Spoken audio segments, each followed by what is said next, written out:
انتخابات کا حصہ بنے، اور اس کے بعد بھی یہ سلسلہ رہا، لیکن عارف حسین الحسینی رحمۃ اللہ علیہ نے پاکستان میں سیاسی جد و جہد کا آغاز کیا تھا۔ جو پچھلا سوال تھا اس کا یہ گویا جواب بھی ہے کہ ہمارے بزرگ علماء نے بھی ایسا کیا تھا۔ تو شہید عارف حسینی کی سیاسی جد و جہد میں جو بنیادی ایک خوبی تھی،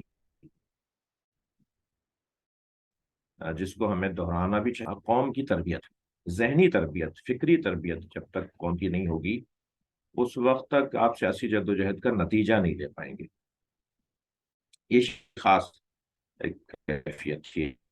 آپ کی تقریروں میں آپ اگر دیکھیں کچھ ویڈیوز موجود ہیں، ہر تقریر میں اپنے سامعین کی ذہنی اور فکری اور شعوری اور اس کو کہہ لیجیے نظریاتی تربیت پر اپنی پوری گفتگو کو کا محور ہوا کرتی تھی۔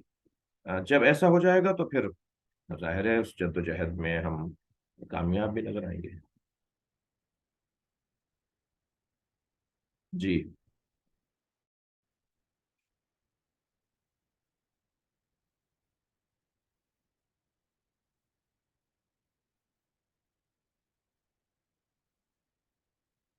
گفتگو شاید آپ تک سب تک اگر آواز جا رہی ہے تو آپ کی آواز مجھ تک نہیں آئے گی، مگر کوئی تھوڑا سا بتائیے کہ میری آواز آپ تک آ رہی ہے۔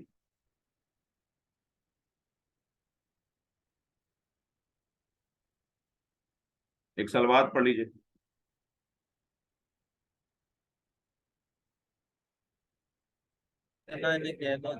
جی السلام علیکم آقا، آپ کی آواز آ رہی ہے ہمیں۔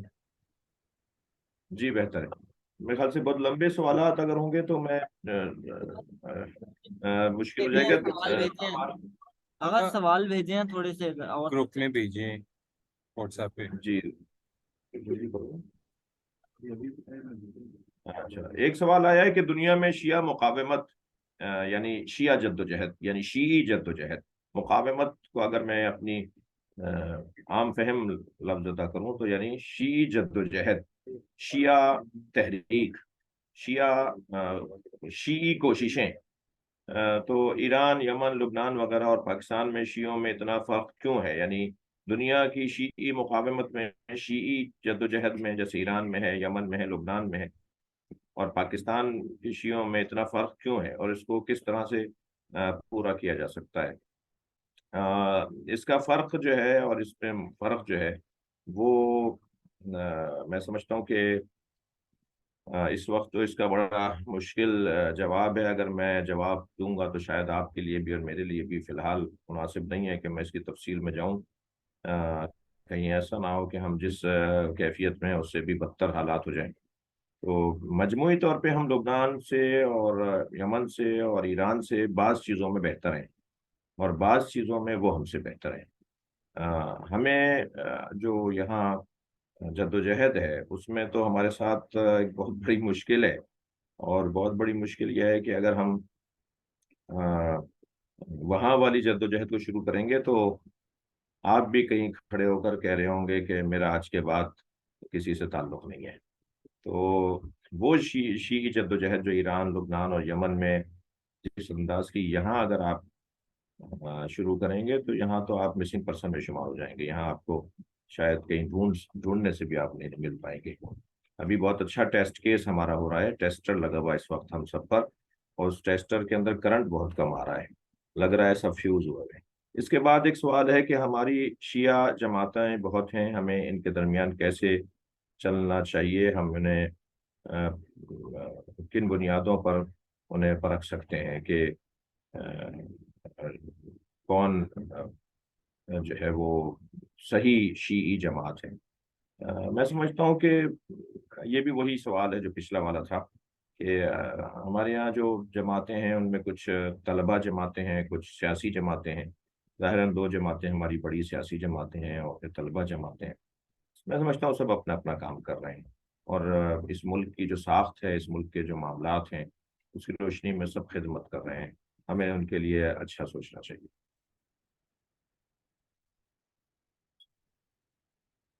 میں سمجھتا ہوں جو آپ نے سوالات بھیجے تھے وہ سب ہو چکے ہیں۔ اگر اجازت دیں تو میں آپ سے رخصت لوں، اور اگر کوئی